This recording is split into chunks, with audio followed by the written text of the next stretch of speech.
She was standing in my driveway again, waving a piece of paper like it was the law. "This is an official HOA violation," she snapped, slapping the paper against my chest. "You're breaking the rules, and security is already on the way. I didn't even live in her HOA. My house was on private land, just outside the boundary. But Karen didn't care. She wanted control, and she wanted me gone." A black SUV pulled up, tires crunching on the gravel, and two men in cheap uniforms stepped out.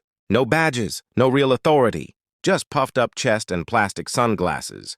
One of them barked, "Sir, you need to vacate the property immediately. This is HOA territory now." Karen folded her arms, smirking like she'd already won. "See? Even the security knows you don't belong here."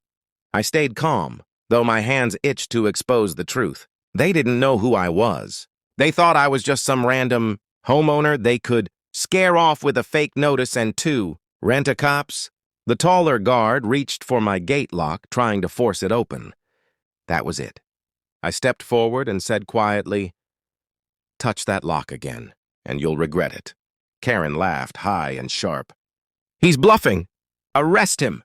But the so-called security froze, eyes narrowing at me like they suddenly sensed something was off. I didn't move, didn't shout, didn't flinch. I just stared. They shifted uncomfortably, and one muttered under his breath, "This guy, he's not normal," Karen screeched again. "Well, what are you waiting for? Do your job." Instead, the two men exchanged a look, turned on their heels, and walked straight back to their SUV. No fight, no words, nothing. Just silence. Karen's jaw dropped as they drove off without a second glance. I leaned close enough for her to hear the steel in my voice.